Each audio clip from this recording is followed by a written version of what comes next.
Bonjour à tous, aujourd'hui on se retrouve pour une nouvelle vidéo où on va parler de la deuxième journée de Ligue des Champions qui a lieu ce soir et demain, qui a lieu sur 2 jours du coup, pas comme la dernière fois où c'était le mardi, le mercredi et le jeudi.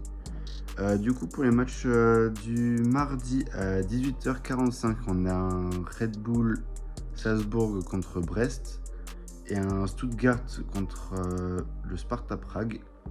Du coup, entre ces deux matchs, on va quand même prioriser le match où il y a un club français, donc du coup Salzbourg contre Brest.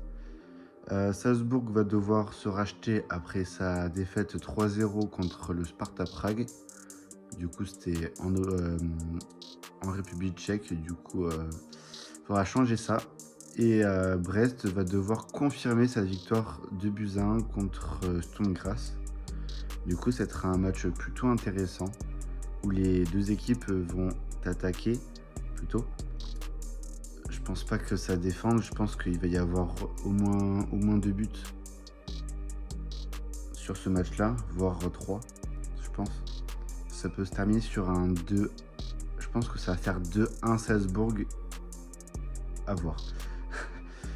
Ensuite, du coup, on va passer sur les matchs du mardi à 21h où on a un Slovan Bratislava contre Manchester City, un PSV contre Sporting Portugal, un Inter Milan contre l'Étoile Rouge de Belgrade, un Dortmund contre le Celtic Glasgow, un Bayer Leverkusen contre l'AC Milan, un Barça Young Boys et le match de la soirée pour moi c'est Arsenal PSG. Donc on a commencé avec l'analyse du Slovan Bratislava contre City. Bon, c'est assez simple, hein. Bratislava ils ont perdu 5-1 contre Glasgow et City doit se rattraper du match nul contre l'Inter. Aussi en championnat, ils ont fait match nul contre Newcastle et Arsenal à la suite. Donc là, ils sont sur 3 matchs nuls d'affilée. Donc ils vont devoir se rattraper de ça. Donc c'est possible qu'il y ait un 5-0, 6-0 ou 7-0. Donc pour moi, si je dois me prononcer sur ce match, je vois bien City gagne d'au moins 4 buts. Du coup, ensuite, on va passer sur l'analyse du PSV contre le Sporting. C'est selon moi 2 bonnes équipes, même si le Sporting est supérieur. Parce que le PSV, ils ont perdu contre la Juventus 3-1, alors que le Sporting a gagné 2-0 contre le LOSC. Du coup, ça va être un match assez intéressant à regarder parce que le PSG, il se balade en championnat. On a vu qu'il était un peu plus faible en Champions League. À voir si c'était le match ou si c'était juste parce qu'ils sont nuls. Et le Sporting, à voir si Gyökeres est dans un bon match aussi pour voir ça. Ensuite, on va passer entre le match entre le Bayer et l'AC Milan. Du coup, les Leverkusen, ils viennent d'enchaîner. Ils viennent de faire nul contre le Bayern, pardon. Et Milan, il reste sur 3 victoires d'affilée en Serie A, malgré une défaite 3-1 contre Liverpool lors de la première journée il y a 2 semaines.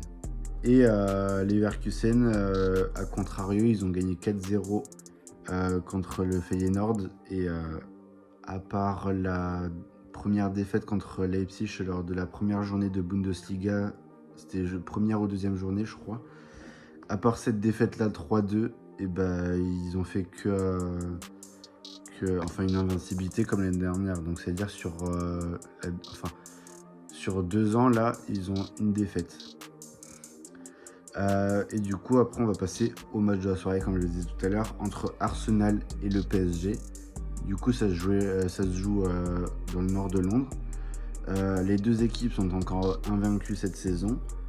Le PSG a fait un match plutôt moyen contre Gérone, malgré qu'il marque à la 91e sur le centre de Nuno Mendes et que Gazaniga il le met dans son but. Mis à part ça, c'était un match plutôt moyen. Et contre Rennes aussi, c'était un match plutôt... Enfin, on va dire que c'était un bon match parce qu'à la fin, il y a quand même 3-1. Mais dans le contenu, il y a beaucoup de choses à redire. En plus de ça, Enrique, il n'a pas pris Ousmane Dembélé, pardon. Et, et en interview, il a dit qu'il jouait trop individuel dans le jeu et du coup c'était pour ça qu'il n'avait pas pris dans la feuille de match du coup il avait laissé à Paris. Du coup c'est pour ça. A contrario, Arsenal n'a pas son maître à jouer qui est Martin Odegaard qui va être blessé jusqu'en novembre et qui du coup est blessé à la cheville. Du coup ça va être mitigé. Et lors des derniers matchs, Arsenal a fait une victoire 4-2 contre Leicester en passant de 0-2 à 4-2 si je me souviens bien. Et en marquant 2 buts après la 90e si je dis pas de bêtises. Avant ça, il y avait le nul contre City où City marque à la dernière minute grâce à un but de Stones. Et le PSG, du coup, ils ont fait 1-0 contre Gérone comme je le disais tout à l'heure. Du coup, voilà, sur cette journée, du coup, comme je vous ai dit sur le match de 18h45, je vais regarder Salzbourg contre Brest et sur les matchs de 21h, je vais regarder Arsenal PSG et si j'arrive à faire un double écran, je vais mettre Bayer Leverkusen et l'AC Milan en deuxième écran. Mon match principal, ça va être Arsenal PSG. Voilà. Du coup, on va passer au match de mercredi à 18h45. Du coup, il y a un match, le match du Shakhtar contre l'Atalanta Bergame et celui de Gérone contre Feyenoord. Du coup, moi, je pense que...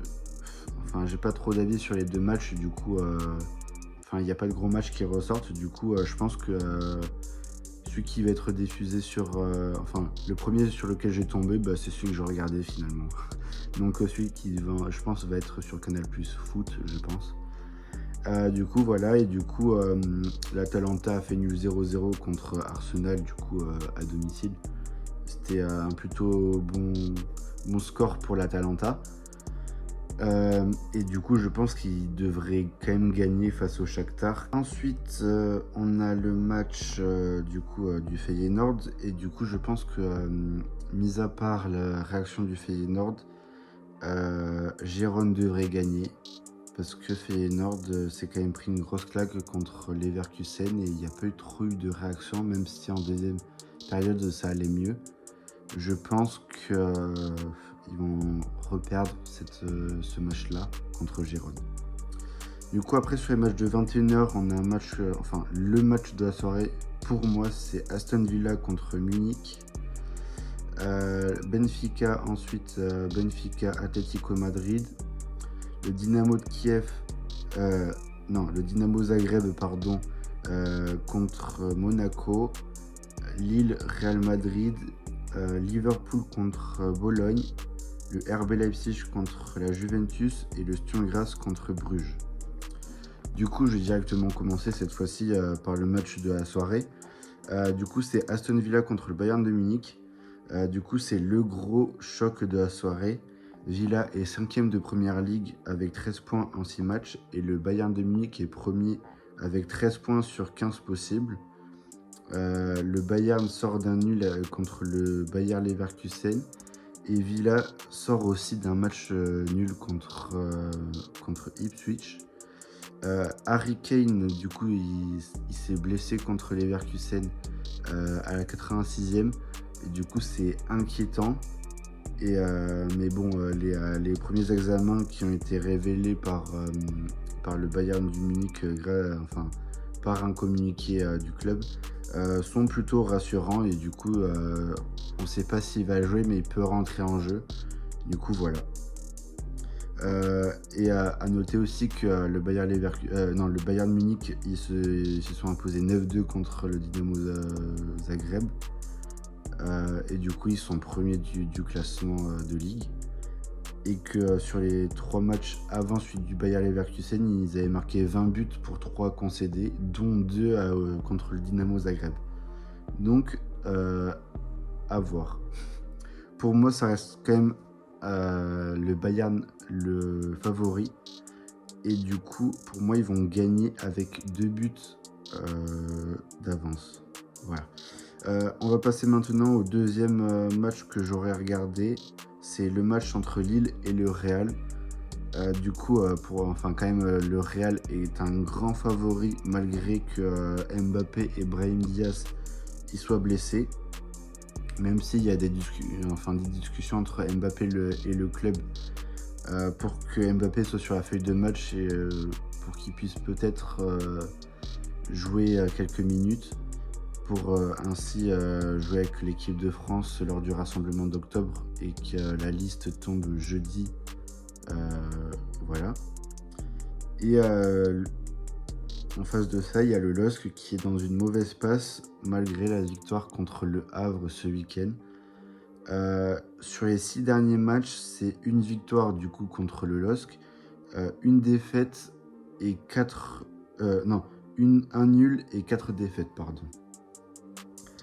Du coup, ça montre un peu le contraste entre les deux équipes. Une qui joue des équipes mais qui n'arrive pas. Genre ce week-end, ils ont joué l'Atlético Madrid. Ils se sont fait ils ont pris un but à la dernière dans les dernières minutes, pardon, je vais y arriver. La 95e, si je me souviens bien, je sais plus qui c'est qui marque, donc je vais pas vous le dire. Du coup, voilà, je pense que le Real de Madrid va s'imposer contre Lille.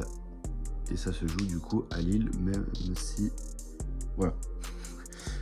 J'ai pas de même si après. Et du coup, après, quand même un match intéressant, il y a Dynamo Zagreb contre Monaco. Monaco devrait gagner pour confirmer sa victoire qu'ils ont eu contre le Barça 2-1 à Louis II. Et du coup, je disais tout à l'heure, mais le Dynamo Zagreb, ils ont pris un 9-2 contre le Bayern de Munich. Donc la défense, elle est un peu poreuse. Donc Monaco peut marquer. Donc là-dessus, si je peux prendre un truc, si je peux pronostiquer ou m'avancer dessus, je dirais Monaco gagne ou fait match nul avec plus de 0,5 buts dans ce match-là. Et ensuite, un autre match encore intéressant, c'est Leipzig contre la Juventus. Ça va être un match serré. Leipzig vient de gagner 4-0 contre Augsbourg. Mais il faut qu'ils fassent attention quand même. Ils ont fait beaucoup de 0-0 cette saison. Notamment un contre l'Union Berlin il y a 3 semaines si je me souviens bien. 2 semaines peut-être. Ouais, 2 semaines. Du coup voilà. Et la Juventus, elle, est toujours invaincue cette saison avec 4 victoires et 3 matchs nuls. Du coup voilà. Et par contre là, sur ce match-là, j'ai pas d'avis. Je ne vois pas le scénario du match, même si je pense que la Juventus est un peu supérieure à Leipzig, mais je préfère pas trop m'avancer là-dessus parce que le football reste du football et Leipzig peut faire un gros match contre la Juventus et du coup ils peuvent gagner. Voilà. Du coup sur les matchs du mercredi soir à 21h, je vais regarder principalement Aston Villa contre Munich. Et si je peux faire un deuxième écran comme tout à l'heure je le disais, je vais mettre Lille contre le Real de Madrid. Voilà. Et bien sûr après jeudi je vais me regarder tous les matchs que j'ai pas vus et voilà. Du coup j'espère que vous avez bien aimé cette vidéo. N'hésitez pas à vous abonner, à liker, à commenter et à partager. Salut!